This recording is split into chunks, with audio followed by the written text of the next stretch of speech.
예, 안녕하세요, 여러분. 2024학년도 6월 대수능 모의평가 해설 시작하겠습니다. 저는 한림연구소입니다. 네, 아마 이전 4월 학력평가를 보셨던 분들은 이미 아시겠지만, 그래도 제 해설 강의를 처음 보는 분들이 있을 것 같아서 제 소개를 간단히 하고 넘어가겠습니다. 예, 저는 여기 나와 있는 것처럼 이제 수능 사회 탐구를 전문으로 지도하고 있는 사람이고요. 그 외에도 여러 가지 입시 관련된 활동을 하고 있습니다. 제가 주로 하는 활동은 이제 여기 나와 있는 것처럼 이렇게 교육과정 편제표 분석해주는 활동도 제가 주로 하고 있거든요. 제 블로그 들어오시면 이런 내용들을 많이 보실 수 있습니다. 밑에 있는 검색 키워드를 네이버에 입력하시면 제 블로그를 들어오실 수가 있습니다. 그래서 여기 나와 있는 이 고등학교 같은 경우도 이제 요청이 들어와서 제가 이제 분석을 해드렸어요. 이 교육과정에서 여러분들 꼭 기억하셔야 될 것은 이 수학 선택 과목 그리고 사회과학 선택 과목을 이제 어떻게 이거를 선택하느냐 이게 가장 핵심이거든요. 실제로 학교 교육 과정에 잘 짜여져 있느냐, 학생들에게 얼마나 유리하게 되어 있느냐를 이 세 가지 교과군을 가지고 판단해 볼 수가 있습니다. 관련해서 도움 필요하시면 언제든지 연락 주시기 바랍니다. 그리고 이제 많은 학부모님들한테 이제 문의가 들어왔던 이 모의고사 성적표 분석도 제가 같이 하고 있는데요. 여러분들은 보통 이런 원점수나 등급에 연연하는 경우가 많아요. 물론 이것도 되게 중요하지만 실제로 더 중요한 거는 이제 백분위 그리고 그 외에 나와 있는 수많은 정보들이에요. 이 정보들을 어떻게 우리가 활용하느냐 이거를 우리가 좀 두고 많이 분석을 해봐야 되는데 이거를 이제 소홀히 하는 경우가 많더라고요. 제가 그래서 이런 분석도 많이 도와드리고 있습니다. 그리고 이제 제가 이제 인스타그램도 운영을 하고 있는데 인스타그램은 주로 이 한능검을 위주로 하고 있어요. 근데 나중에 여러분들 공부하시기 좋게 이것을 이제 짧은 영상, 뭐 쇼츠나 릴스나 뭐 틱톡 등으로 이제 제가 만들어 볼까 해요. 그래서 여러분들도 같이 이제 한능검 준비하실 때 부담 없이 편하게 같이 좀 해보시면 좋을 것 같습니다.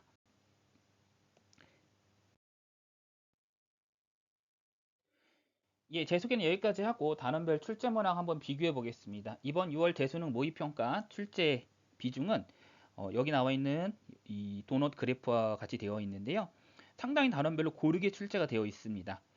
이는 예년에 작년에 출제되었던 6월, 9월 수능과 비교해서도 거의 비슷하기 때문에 단원별 출제 문항은 예년과 비슷하게 출제됐다 얘기할 수가 있습니다.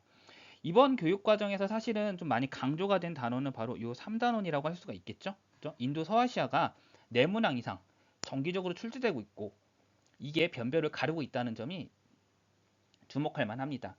이전 교육 과정인 2009 개정 교육 과정 때는 사실은 인도 서아시아 문항이 2문항, 많아봤자 3문항 정도 이제 출제되는 게 다였어요. 남은 문항이 전부 서양사로 넘어갔었는데 이번 현 2015, 아이고 현이죠. 현 2015 개정 교육 과정에서는 내문항이 거의 고정적으로 출제가 되고 있다. 네. 그래서 인도 서아시아 3단원을 꼭 여러분들 잘 대비를 하셔야 됩니다. 강조드렸어요.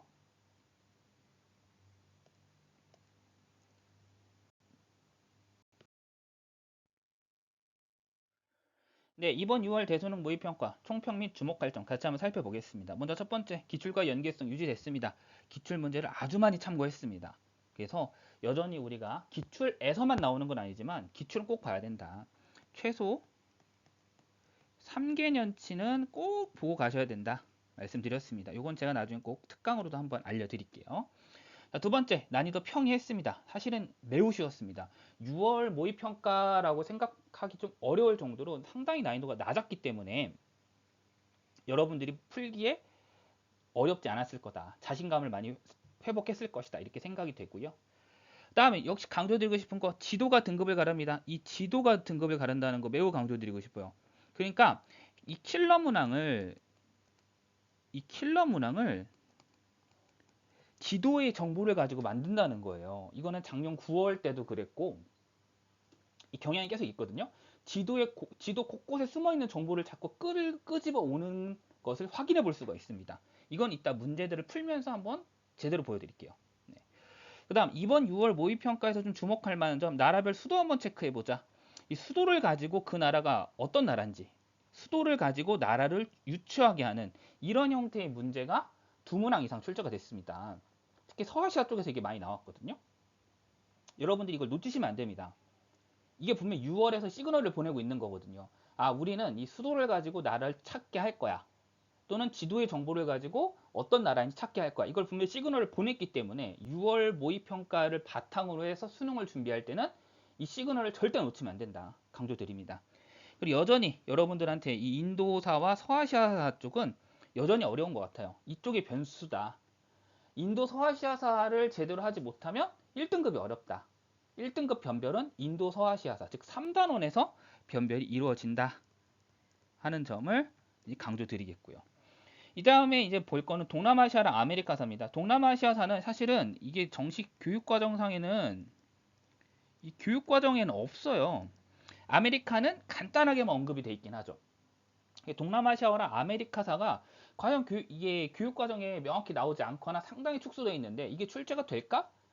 하고 되게 고민을 했는데 결론적으로는 뭐다? 출제가 된다. 출제된다. 는 거를 이번 6월 평가 때도 확인을 시켜줬습니다. 동남아시아 관련해서는 보통 모든 교과서들이 특집 단원에 다루고 있어요.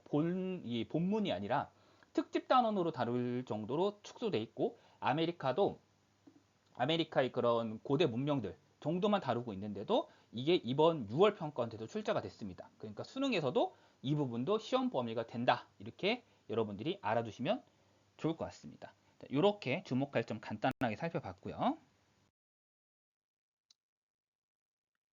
자, 그럼 1번 문항부터 이제 해설 들어가 보도록 하겠습니다.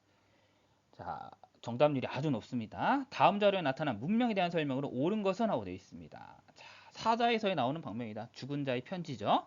네, 뭐뭐뭐뭐 돼 있다. 돼 있습니다. 미라, 사자에서 이걸 통해서 이 문명이 이집트 문명이라는 거 알 수 있고 이거는 뭐 여러분들이 틀리기가 더 어렵죠. 네. 1번 함무라비 법전을 편찬하였다. 이거는 메소포타미아 문명에 대한 설명이겠고요. 자, 크레타 섬을 중심으로 발전하였다. 자, 크레타 섬은 에게해에 있었던 에게 문명에 속하겠죠, 그죠? 네, 이 크레타 섬을 중심으로 발전한 에게 문명은 2016년이었나요? 그때 한번 출제가 되고 거의 출제가 안 됐다. 이번에 또 출제가 한번 됐어요. 그러니까 좀 새로운 소재들을 발굴해서 자꾸 가지고 오려고 한다. 이런 점을 우리가 확인해 볼 수 있죠. 하라파의 계획 도시를 건설하였다. 이건 뭘까요? 이건 인도 문명이죠. 자, 정답은 4번 되겠고요. 갑골의 전복의 내용을 기록하였다. 이것은 중국 문명에 대한 설명이 되겠습니다.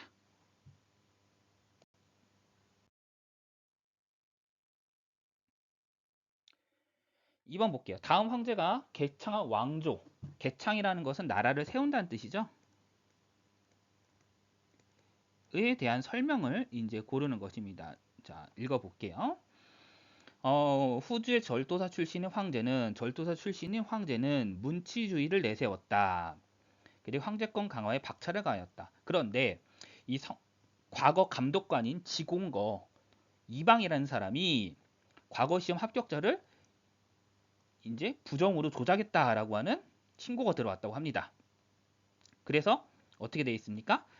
자, 이들을 친히 접견하고 시험을 치르겠다라고 황제가 얘기하고 있는 거죠. 이것은 뭐겠습니까? 이제 전시죠. 그죠? 황제가 주관하는 시험 전시에 대한 이야기를 하고 있는 겁니다. 자, 이게 지금 보면은 어떻게 되어 있습니까? 절도사들의 병권 회수했다. 문치주의를 내세웠다. 전시를 시행했다. 자, 이 나라는 바로 송나라겠죠. 자, 송나라에 대한 설명을 고르는 것입니다. 물론 여기서 말하는 송나라는 이제 북송을 가리키는 것입니다. 자, 팔기를 조직하였다. 팔기를 조직한 나라는 여진족이 세운 이제 후금, 청나라가 되겠죠. 수시력을 편찬했다. 이슬람의 역법을 활용해서 수시력을 편찬한 건 원나라. 일주편법이라고 하는 은을 중심으로 은으로 세금을 납부하면서 세금을 지세와 정세, 각각 1조로 통일한 1조 편법은 명나라에서 시행을 한 거고요.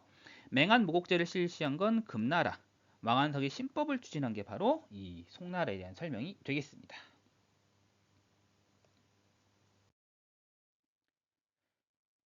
3번 보겠습니다. 가 도시국가에 대한 설명을 옳은 것은 가는 메시니아와 라코니아 등 넓은 지역을 정복했다 하면서 헤일로타이라는 예속 농민을 삼았다. 그래서 시민들을 강한 전사로 키워야 했다. 벌써 딱 나오죠, 그죠? 그래서 아테네와 어깨를 겨루었다, 경쟁하였다. 이것은 스파르타겠습니다. 자, 스파르타에 대한 설명으로 옳은 것을 고르는 것입니다. 알렉산드리아를 건설하였다. 이것은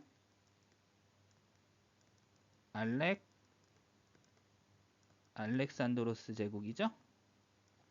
카르타고 등의 여러 도시를 세웠다. 이것은 페니키아에 대한 설명이 되겠고요. 펠로폰네소스 전쟁에서 승리하였다. 이게 정답이겠죠. 아테네와 경쟁에서 승리를 했죠. 우르의 지구라트라고 하는 신전을 축조하였다라고 되어 있습니다. 이거 메소포타미아 문명이라고도 할 수 있는데 교과서를 보면은요. 교과서에는 정확히 이렇게 돼 있어요.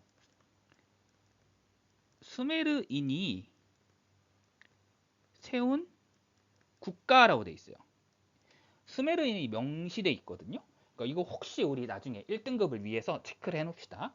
네, 수메르인들이 세운 국가에서 이 지구라트라고 하는 신전을 축조하였고 지도에 이 지구라트 우르에 있는 지구라트 그림이 나와요.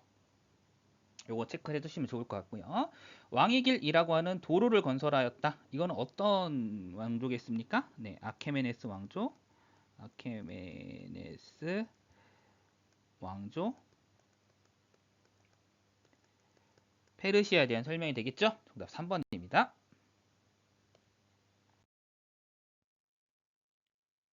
4번 살펴보시겠습니다. 가에 들어갈 내용으로 적절한 것은 하고 되어 있습니다. 자, 우리 동아리는 이탈리아에서 전개된 문해 부흥 운동에 대해서 공부하고자 합니다. 그리스 로마 문화의 재생. 자, 나왔겠네요. 이거 뭐겠습니까, 여러분?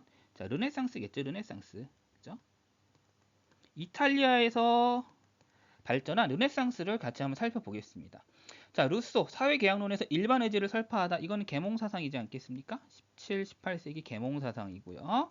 정답은 2번 되겠습니다. 데카메론 유명한 작품이죠. 체크해 두시고요. 네, 그 데카메론의 대체적인 내용은 흑사병을 피해서 피난 오는 사람들이 서로 이제 한데 모여서 서로 모르는 사람들이 한데 모여서 막 자신의 이야기를 푸는 그런 얘기예요. 네, 뉴턴 기계론적 우주관을 확립하다. 이건 아마 한 4년 전쯤에 엄청 많이 나왔던 그 문항이기도 합니다. 이것은 이제 과학혁명과 관련돼 있겠죠. 자, 4번. 애덤 스미스가 국본에서 고전 경적의 토대를 마련한 것도 역시 18세기 이야기고요. 17, 18세기. 자, 스콜라 철학을 집대성한 것은 이거는 중세 기독교겠죠. 네. 중세 이 크리스트교와 관련이 되어 있습니다. 그래서 정답 2번 되겠고요.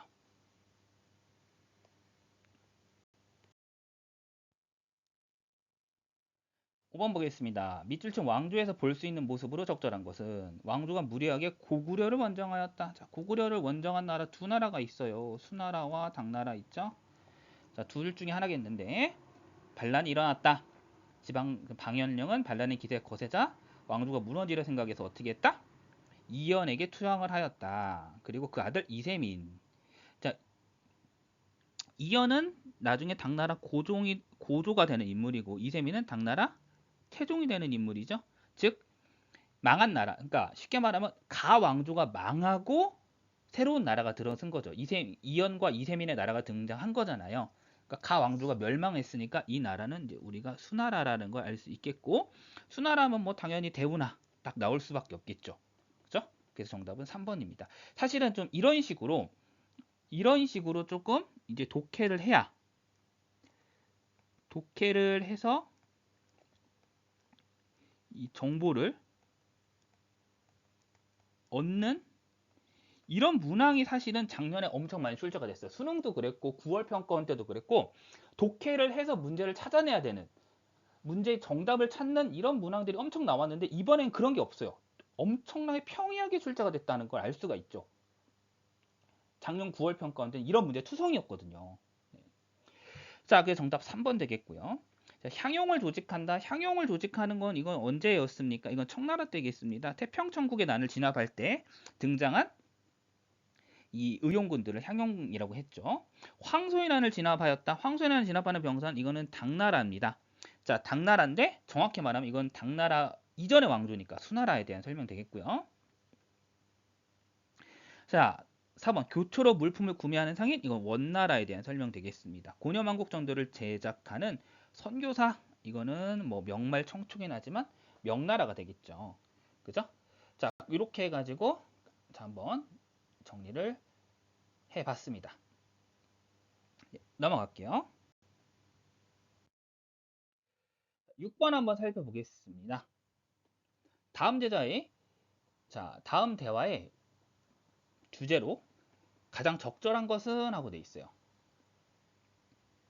자, 볼게요. 교황 보니파키우스 8세가 억류되었다가 풀려난 사건을 아니? 이 사건에는 필리프 4세가 연관이 돼 있더라. 그래서 교황과 왕이 대립을 하고 있었다. 이런 내용들이 나와 있습니다. 자, 이 사건은 이제 어떤 사건일까요? 교과서에서는 명확하게 이 사건이 어떤 사건이라고 딱 이렇게 나와 있지는 않아요. 한데 이 사건은 요 사건은 이제 어떤 사건이냐면 아나니 사건입니다. 이 충격으로 보니파키우스 8세는 얼마 지나지 않아서 이제 숨을 거두게 되고 이후에 이제 아비뇽 유수가 나타나게 되는 거죠. 교황청을 아예 프랑스로 옮겨버리는 사건이 나타나게 되는 거죠. 이 아나니 사건을 얘기하고 있는 겁니다. 그래서 아나니 사건 이후 아비뇽 유수가 일어났기 때문에 정답 1번 되겠고요. 자, 베스트팔렌 조약의 영향. 베스트팔렌 조약은 이것은 우리가 알고 있는 독일의 종교전쟁이 30년 전쟁과 관련되어 있는 내용 아니겠습니까? 아니겠고요. 제 1차 십자군 전쟁은 역시 해당되지 않겠습니다. 1차 십자군 전쟁 같은 경우에는 이제 그 셀주크 튀르크의 비잔티움 제국 침략과 관련되어 있는 거 상관없겠고요. 아우크스부르크 종교 화의의 결과 이것은 이제 우리가 잘 알고 있는 루터교 인정과 관련돼 있겠고 그리스 정교와 로마 가톨릭 교회의 분리 원인은 뭐 여러 가지를 얘기하고 있지만 통상 그 8세기 얘기했던 성상숭배 금지령 또는 성상 파괴령 이런 거 관련돼 있으니까 해당되지 않고요. 정답은 1번입니다. 무난하죠? 쉽죠? 7번 보겠습니다. 황제가 통치한 왕조에서 있었던 사실을 옳은 것은 황제는 러양으로 수도를 옮겼다. 천도는 수도를 옮기는 걸 얘기하는 거죠. 선비족 복직을 금지하였다. 뭐 이렇게 돼 있는데 이 와중에 심지어 황실의 성씨도 중국식 성씨인 원씨로 바꿨다. 이렇게 돼 있습니다. 즉 수도를 러양으로 옮기고 선비족인데 중국화를 한화를 적극적으로 추진했던 왕조니까 이 황제는 효문제가 될 것이고 효문제가 통치한 왕조는 부귀가 되겠죠. 여기서 있었던 사실로 옳은 걸 고르는 겁니다. 정답 균전제가 되겠죠. 자, 균전제는 농민들에게 토지를 나누어 주는 제도예요. 근데 이거를 조금 이제 뭐랄까? 너무 좋게만 생각하면은 농민들의 어떤 복지를 챙겨주는 거라 생각할 수 있겠지만 거의 사실은 균전제는 뭐 좋게 말하면 복지고 나쁘게 말하면 토지 할당이에요. 너한테 토지 이만큼 줄 테니까 이 토지 멀쩡하게 만들어 놔. 이거죠. 그러니까 전쟁으로 황폐화된 토지들을 농민들에게 할당을 하고 그 할당된 토지에서 농사 짓게 하는 거예요. 물론 농민들 입장에서 토지를 얻으니까 좋긴 하지만 한참 또 고생도 좀 할 수도 있겠죠. 농민들에게 토지를 할당한 만큼 국가는 세금을 징수하는 겁니다. 그러니까 상당히 국가 입장에서 유리한 제도라고 할 수가 있겠죠. 2번 양세법이 시행되었다. 양세법은 안사에 난 이후에 시행된 거고 안사에 난은 당나라에서 벌어진 반란이었죠. 절도사의 반란. 제자백가가 출현한 것은 춘추전국 시대 때 이야기입니다. 장건이 서역에 파견된 것은 한나라 시대 이야기죠. 한무제 때. 진승 오광의 난이 일어난 것은 진나라 때입니다. 진나라는 진시황의 진나라죠. 그러니까 진시황 사후에 일어난 반란입니다. 그죠? 그래서 늘 진나라는 이 중국 역사에서 여러 나라들이 등장하기 때문에 일부러 한자를 좀 적어 드렸습니다.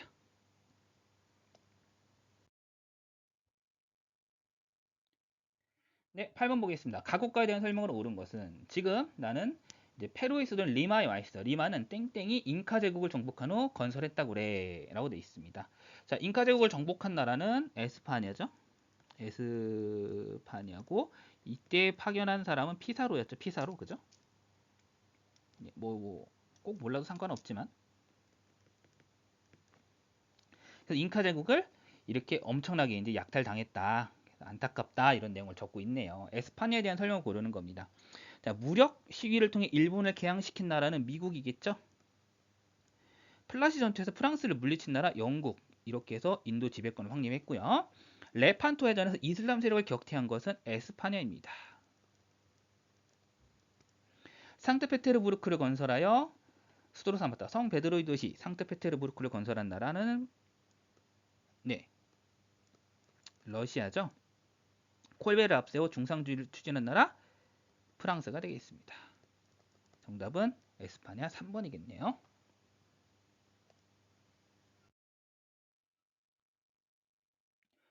자, 9번 볼게요. 가 제국 시기에 있었던 사실로 옳은 것은 인물은 마라타 왕국의 시조인 시바지라고 합니다.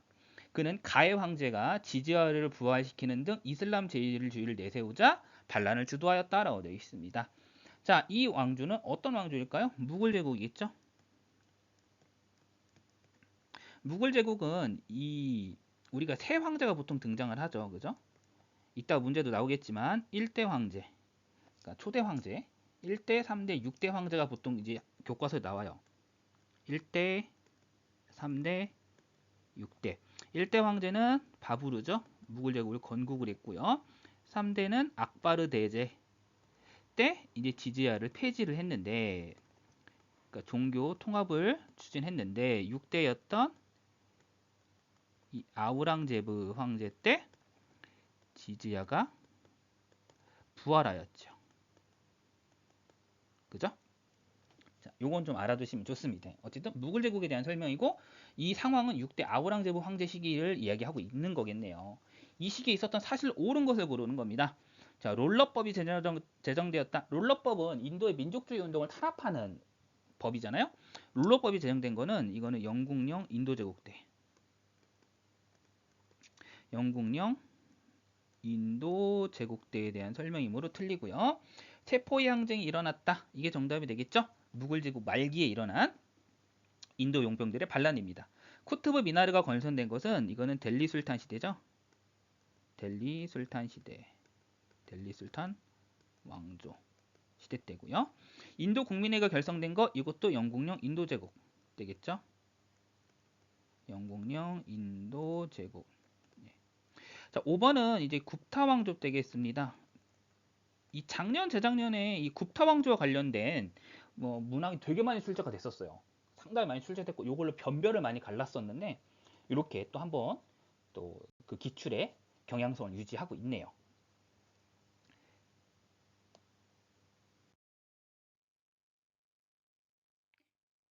10번 보겠습니다. 밑줄 친 이 황제가 통치한 왕조에 대한 설명을 옳은 것은 되어 있습니다. 이 그림은 티벳 불교풍의 문수보살로 형상화된 이 황제의 모습을 묘사하고 있는데 이 황제는 티베트와 신장을 아우르는 광대한 영역을 통치했고 한족을 회유하기 위해서 사고전설을 편찬했고 영국 맥카트니 사절단의 무역 확대 요구를 거절하기도 했다. 이런 업적을 가진 황제는 바로 이 청나라의 걸륭 황제죠. 걸륭제에 대한 설명입니다. 청나라도 이제 보통 그 황제 하면은 세 사람이 나오잖아요. 그죠? 강희제, 옹정제, 그리고 지금 여기 나와 있는 걸륭제. 그래서 이 시작인 강희제와 끝인 걸륭제를 합쳐서 강건성세라고 하는 강건성세라고 하는 이 청나라 전성기를 일컫는 말이 나오기도 했죠. 이 세 황제를 합쳐서 통치 기간이 135년에 이릅니다.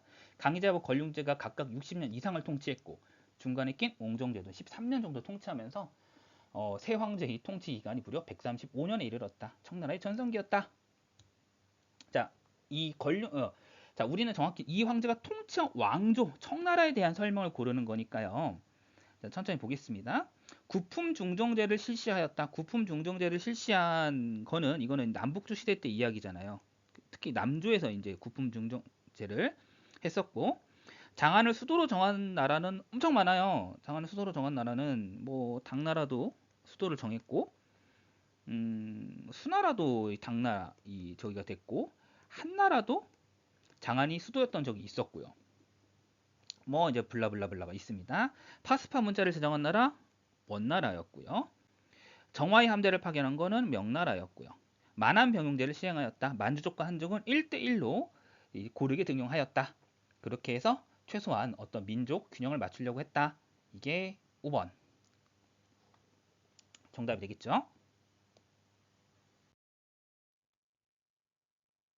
자, 11번 문제입니다. 가제국에 대한 설명으로 옳은 것은? 자, 이 문항은 정답률이 그렇게 낮진 않지만 그래도 우리가 주목해야 된다. 주목해야 되는 문장. 자, 주목. 자, 저희 동고트 왕국 사절단은 동고트 왕국 일단은 게르만족이 세운 왕조 중에 하나죠. 그죠? 폐하의 이익을 옹호하기 위해 왔다. 유스티니아누스는 폐하의 제국을 과 평화를 얘기하지만 실상은 그렇지 않다. 유스티니아누스가 나오네요. 유스티니아누스는 여러분들 잘 알고 있는 비잔티움 제국의 황제죠. 자, 감히 말씀드리건데 동쪽 경계가 방치되어 있으니 이 기회에 즉시 군대를 움직여라. 그럼 어떻게 한다? 유스티니아누스의 신복인 벨리사리우스의 군대가 폐하의 제국으로 쳐들어와 수도인 크테시폰을 짓밟을 것입니다. 라고 되어 있습니다. 자, 그러면 여기서 지금 문항에서는 이 가제국을 유추하는 여러 가지 중에서 뭐 유스티니아누스도 말을 했고 돼 있는데 크테시폰이 어떻게 보면 핵심적인 힌트라고 될 수가 있어요. 이 교과서를 보면 크테시폰을 수도로 삼은 나라가 여러 나라가 등장을 하는데 대표적으로 이제 등장한 나라가 두 나라가 있습니다. 자, 두 나라가 어떤 나라랑 어떤 나라냐? 지금 여기 나와 있는 나라와 그리고 다른 나라예요. 자, 바로 어떤 나라냐면 첫 번째로 파르티아예요.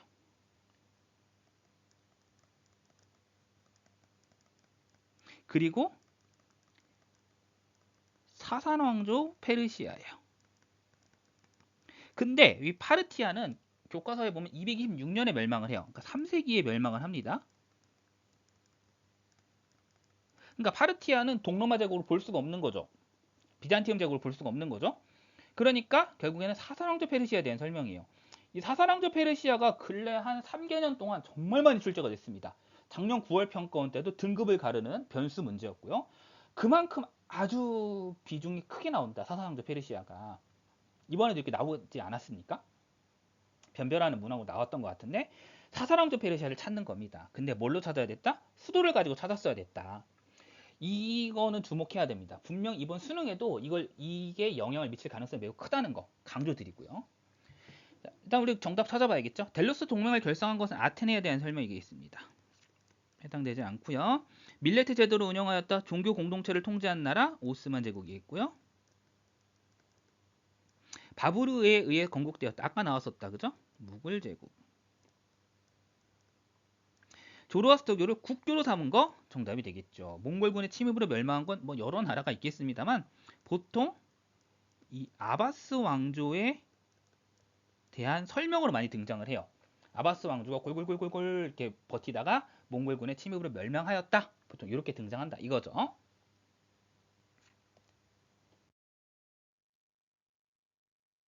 12번입니다. 이 왕조의 문화에 대한 설명으로 옳은 것은 되어 있습니다. 지루가참이란 인물을 설명하고 있는데 이 지루가참은 이 왕조 때의 승려라고 합니다. 그래서 후한 시대에 중국으로 들어왔다고 합니다. 이 왕조의 카니슈카 왕은 자, 카니슈카 왕이 등장을 하죠. 그죠? 카니슈카 왕이니까 이 왕조는 쿠샨 왕조라는 거 우리가 어렵지 않게 찾을 수 있습니다. 그죠? 이때 이제 상자부 불교가 유행을 했죠. 중생 구제를 중시하는 불교, 아이고 상자부 불교가 아니고 대승불교죠. 대승불교. 이전의 불교인 상자부 불교 대비되는 대승불교를 강조하였다. 쿠션 왕조의 문화에 대한 설명으로 옳은 것을 고르는 겁니다. 그죠? 이거 정답은 어렵지 않게 우리가 5번을 체크해 볼 수가 있어요. 간단한 미술 양식이 발달하였다. 헬레니즘 문화와 인도 문화가 결합을 해서 만들어진 간단한 미술 양식. 자, 근데 사실은 이제 이거는 오답 선지에 우리가 더 좀 주목할 필요가 있어요. 1번 자이나규가 출현하였다. 이거는 이제 고대 인도 정도로 정리합시다. 고대 인도. 뭐 마우리아 왕조 시기쯤이긴 한데 어쨌든 고대 인도 불교와 출현 시기가 비슷해요. 다음 타지마할이 조성되었다. 자, 타지마할이 조성된 거 언제입니까? 이번 문제에서는 확실히 이제 무굴 제국이 좀 많이 등장을 하네요. 그죠? 3번 보로부두르가 건축되었다. 자, 보로부두르 뭡니까? 요거죠. 대승불교 사원인데 요것을 만들었던 건 이제 사일렌드라 왕조입니다. 아이고. 여기다 적을게요. 사일렌드라 왕조. 근데 이 사일렌드라 왕조 이제 교육과정에 정식으로 빠졌습니다. 보르부두르가 출제가 될 수는 있어도 사일렌드라 왕조를 묻진 않을 거다. 또 그냥 알아는 두시라 이렇게 말씀드리고요. 앙코르와트가 건축되었다. 앙코르와트 마찬가지입니다. 12세기경 이 크메르 제국에 의해서 만들어졌죠. 하지만 이것이 동남아시아의 문화 유적이다라는 건 나올 수 있지만 크메르 제국을 묻진 않을 거다. 크메르 제국은 교육 과정에서 빠진 거니까요. 어쨌든 중요한 건 뭐다? 동남아시아도 유물 유적 출제될 수 있다. 이건 확인해 주셔야 된다는 겁니다. 강조드렸습니다. 넘어갈게요.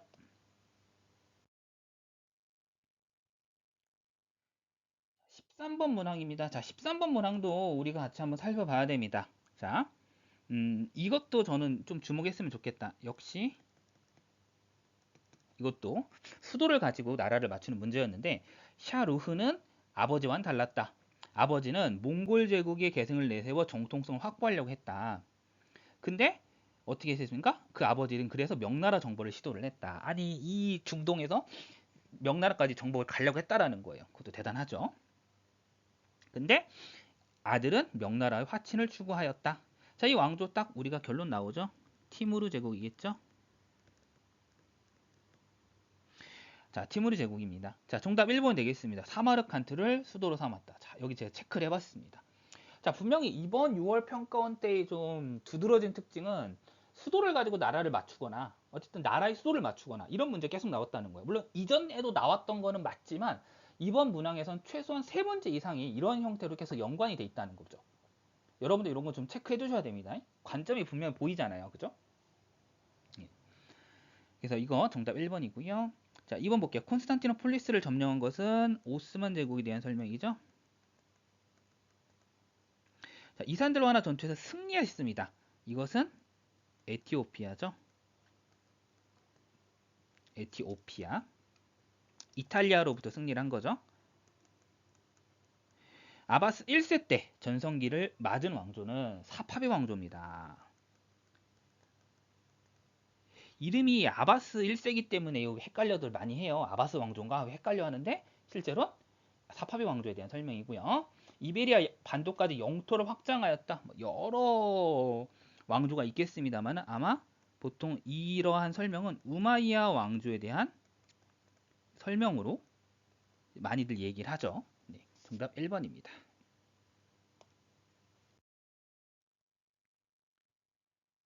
네, 14번 보겠습니다. 14번은 좀 뭐랄까? 이 보통 한 몇 년 동안 거의 출제가 되지 않았었는데 갑자기 이번에 좀 등장을 한 문항입니다. 다음 자료를 활용한 탐구 주제로 적절한 것은 돼 있어요. 그러니까 이것은 이제 보통 그 어느 파트냐면 이 아시아의 보통 민족 운동으로 우리가 다루고 있는 파트거든요.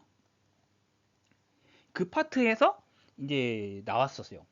탐구 주제 적절한 거 돼 있습니다. 여기 보면 라 주네세라고 돼 있죠. 이것은 이 이름 자체가 청년이라는 뜻이에요. 그래서 청년 잡지였다가 이 신청년으로 바뀌었다. 근데 여기서 뭘 강조한다? 과학과 민주주의를 강조하고 있다. 자, 과학과 민주주의를 강조하면서 중국의 새로운 문화를 불러일으켰던 신문화 운동에 대한 설명입니다. 1910년대 신문화 운동이 거의 근래에는 다루지 않고 있었는데 이번에 이렇게 딱 출제가 됐다. 이번도 좀 주목할 만한 점이라고 생각을 해볼 수 있겠습니다. 네. 그래서 이 문항 보면은 분명히 그러면 이번 수능에서도 기존에 출제가 좀 덜 됐던 문항에서 출제가 될 수 있으니 꼭 짚고 넘어가자 강조드리고요. 자, 오답 살펴볼게요. 군기처 배경 설치의 배경 군기처 이거는 청나라에서 세운 기구죠. 에로 사건이 원인. 에로 사건 2차 아편 전쟁과 관련돼 있지 않겠습니까? 그죠? 에로 사건의 원인은 뭐 영국과 프랑스의 무역 확대 뭐 이런 거겠죠. 그죠? 관련은 없는 것 같고요. 어쨌든 아편 전쟁과 관련돼 있다 정도만 그냥 제가 적어 놓을게요. 원인은 아니고. 대약진 운동의 결과, 대약진 운동 같은 경우는 1950년대, 이거는 1950년대에서 60년대 초에 서 일어났던 이 중화인민공화국의 경제 부흥 운동이었죠. 이 대약진 운동이 실패하면서 중국에서 엄청나게 많은 희생자가 발생을 했던 사건입니다. 의화단 운동의 목표는 부청멸항이죠. 청나라를 부흥시키고 서양 세력을 멸망시키자, 부청멸항이 목표가 되겠죠. 해당되지 않고요. 정답 5번입니다.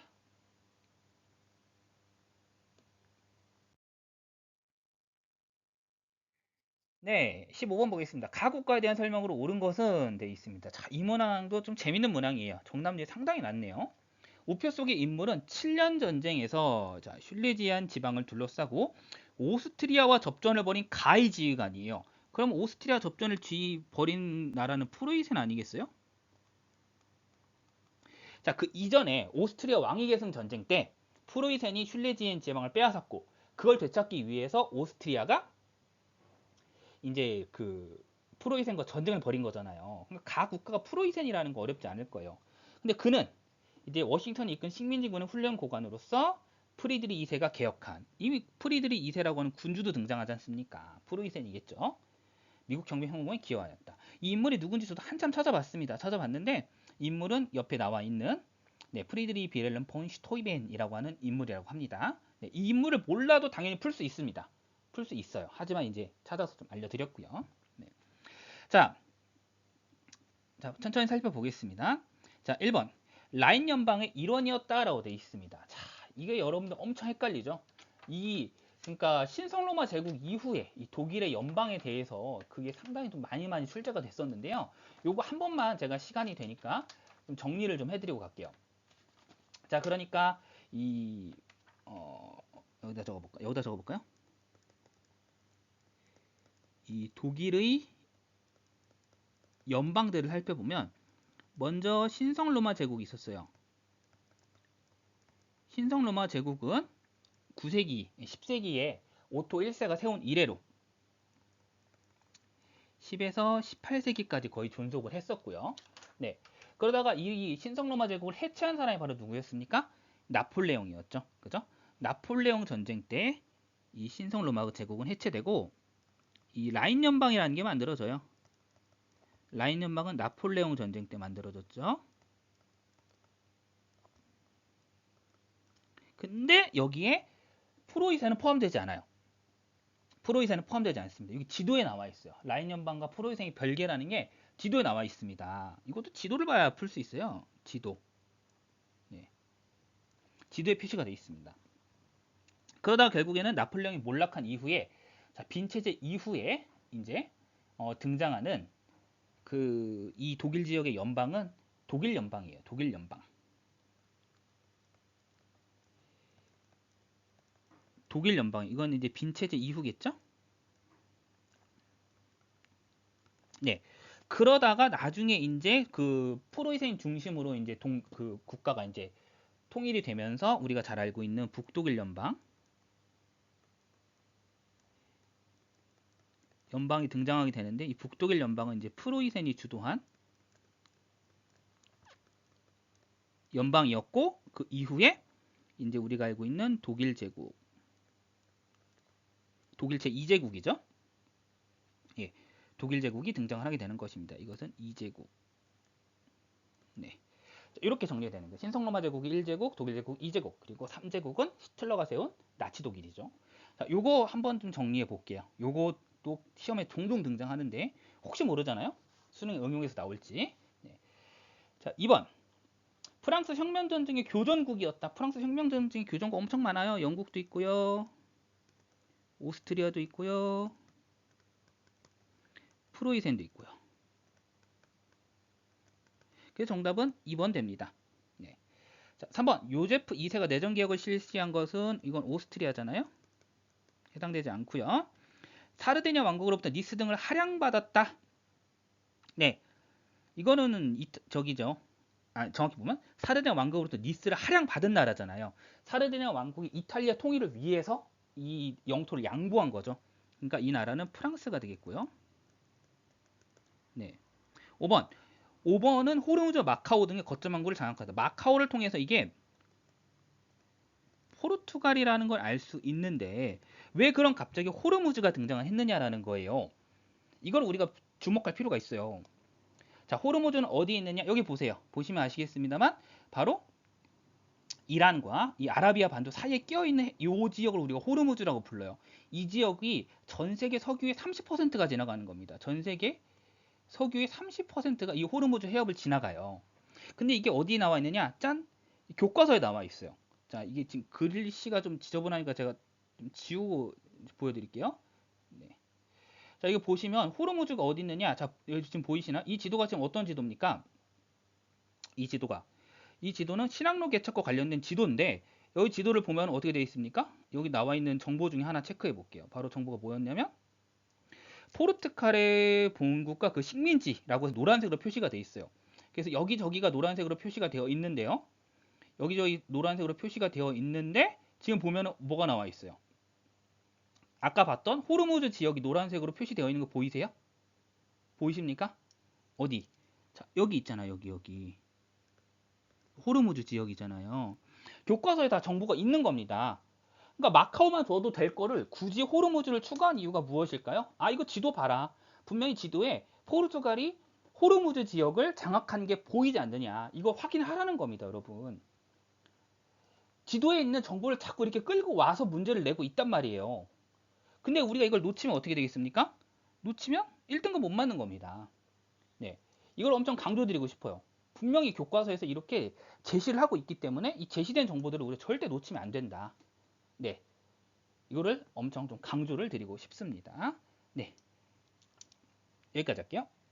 다음 문제입니다.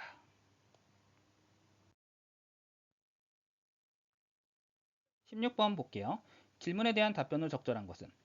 자, 제목을 보면 냉전 체제 속에서 군사적 대립이 심화되는 가운데 체결된 조약의 일부라고 되어 있습니다. 이걸로 결성된 국제기구를 알아본다고 되어 있죠. 보면 알바니아, 불가리아, 소련, 체코슬로바키아의 우호 협력 상호 원조를 위한 조약이라고 되어 있습니다. 이 조약에 의해서 만들어진 국제기구, 이 조약으로 만들어진 국제기구는 바르샤바 조약기구입니다. WTO죠. 국제무역기구와는 다릅니다. 바르샤바 조약기구에 대한 설명을 이제 찾아보는 건데 이 바르샤바 조약기구는 1955년에 창설이 됐습니다. 왜 창설됐냐? 북대서양 조약기구, 미국 중심의 나토에 대립하기 위해서 바르샤바 조약기구가 만들어졌지요. 그 정답은 4번이 됩니다. 유로를 단일 화폐로 채택한 것은 유럽연합이죠. 네, 유럽연합입니다. EU죠. 브레튼 우즈 회의의 결과로 탄생한 것은 여기서는 저기죠. IMF 국제통화기금. 아이고 반대로 써볼까요?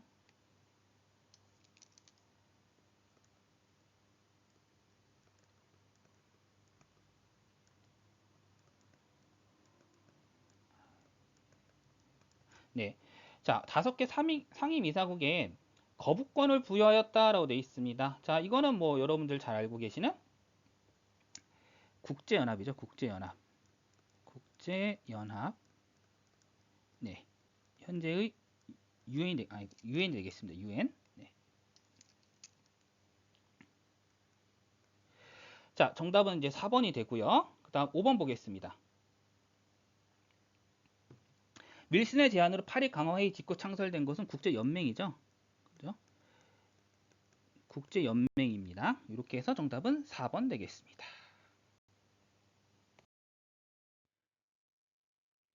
17번 볼게요. 새로운 정보에 대한 설명으로 옳은 것은 되어 있습니다. 자, 사스마번과 조슈번의 무사들이 중심이 되어 자, 막부를 무너뜨렸다. 도쿠가와 요시노부의 막부. 지금 이거는 뭐 에도 막부겠죠, 그죠? 에도 막부를 무너뜨리고 등장한 정부. 근데 천황을 중심으로 한 정부라고 되어 있습니다. 그러니까 이것은 우리가 통상 이야기하는 메이지 신정부죠. 메이지 신정부에 대한 설명을 골라보는 것입니다. 그래서 이 메이지 신정부는 이와쿠라 도모미를 대표로 하는 이와쿠라 사절단도 파견을 했고 여러 해외 문물도 봤다. 이런 내용 나와 있죠. 메이지 신정부에 대한 설명으로 옳은 것 보시면, 자, 1번 견당사를 파견하였다. 뭐 견당사는 뭐 파견하는 거는 네, 아스카 시대 때도 파견을 했고 나라 시대 때도 파견을 했었죠. 그죠? 네. 무가 제법도를 반포한 것은 에도 막부입니다. 그러니까 다이묘들을 통제하기 위한 그 법적 근거를 만든 거고요. 다이카 개신을 단행한 것은 이건 아스카 시대 때의 일이죠. 네. 4번 봉건적 신분제를 폐지하였다. 봉건적 신분제를 폐지한 것은 바로 맞죠. 메이지 신정부의 업적 중 하나죠. 명나라와 가만무역을 실시한 것은 무로마치 막부죠. 제한된 조공무역을 실시한 건 무로마치 막부. 정답은 4번입니다.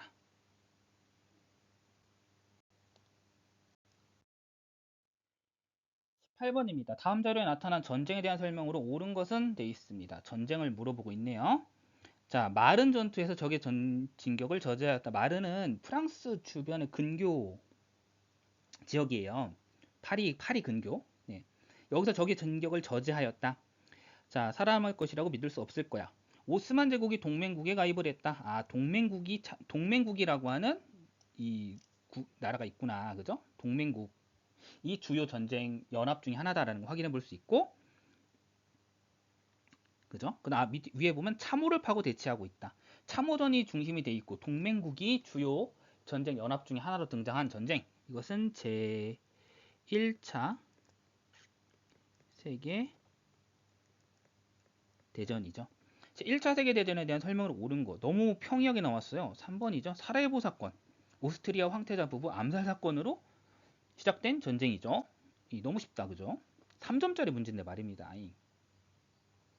1번 볼게요. 프랑스 제2 제정을 붕괴시킨 것. 제2 제정은 누구냐면은 이 나폴레옹의 조카 루이 나폴레옹이 세운 제정을 붕괴시킨 건데, 이것은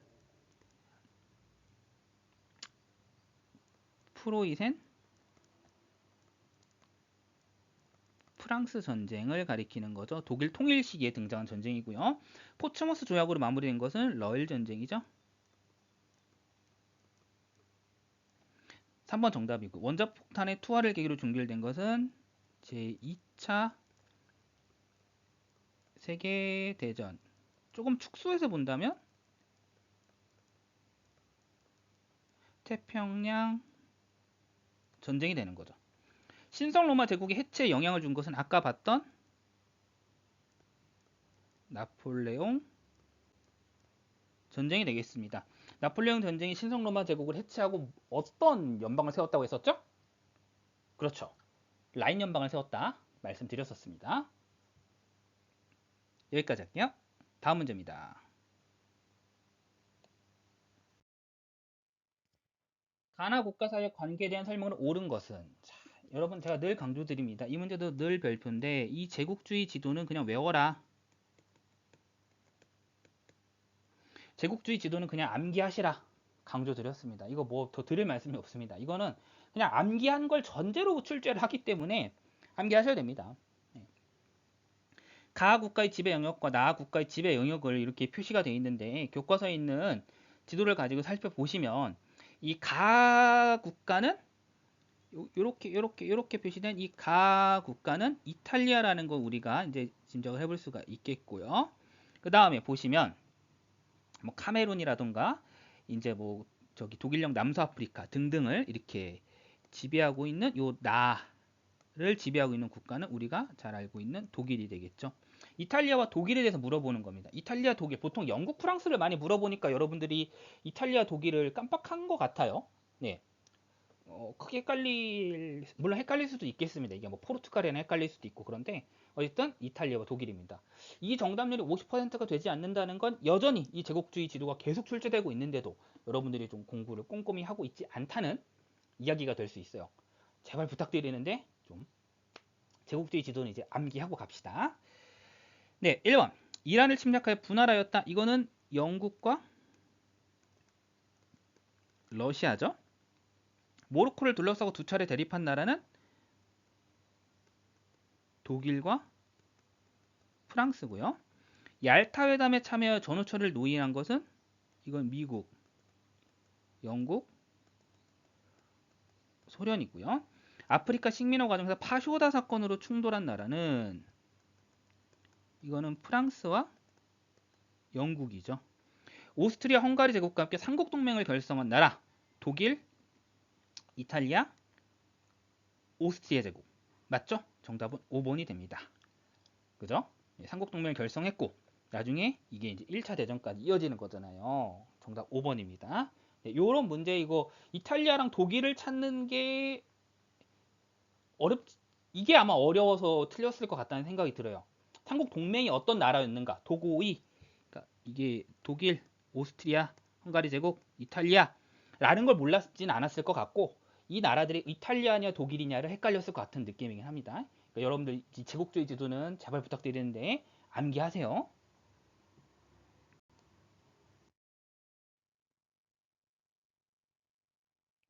네, 마지막 문제입니다. 다음 자료에 나타난 국제회의에 대한 설명으로 옳은 것은 자, 국제회의인데요. 주최국은 인도네시아 뭐 블라블라블라 5개 국가였고 총 29개의 아시아, 아프리카 국가들이 참여했다.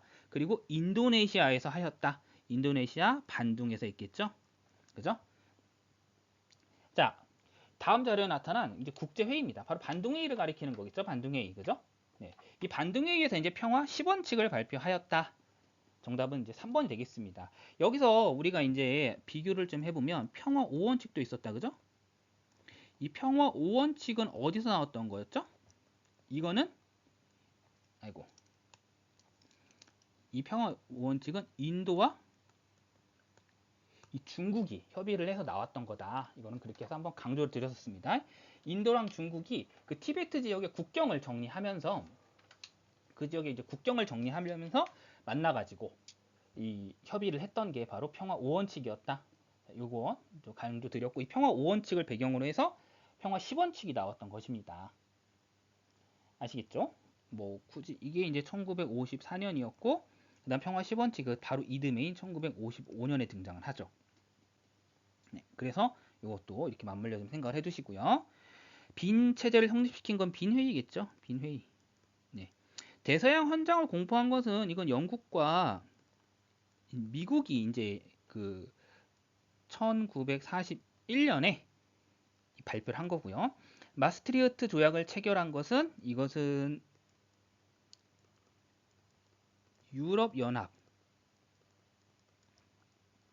EU의 성립에 기여를 했고 전략 무기 제한 협정은 이것은 미국과 소련이 체결한 것인데 그 데탕트 냉전의 완화와 관련돼 있습니다. 우리가 핵무기를 비롯한 여러 가지 전략 무기들을 좀 적당히 만들고 적당히 쓰자라고 합의를 했던 것이죠. 그렇게 해서 정답은 3번이 되겠습니다. 네, 이렇게 세계사 쭉 한번 살펴봤습니다. 이번 세계사는 그렇게 아마 엄청 어렵진 않았을 것 같아요. 여러분들도 아마 그래서 좀 자신감을 많이 회복했을 것 같고요. 여러분들 수능 1등급과 이 입시 성공을 위해서 제가 끝까지 돕겠습니다. 네이버 블로그 또는 네이버 검색창에 한림연구소의 학수고대 교육 이야기 검색해 주셔서 많은 자료 챙겨가시기 바랍니다. 수고 많으셨습니다.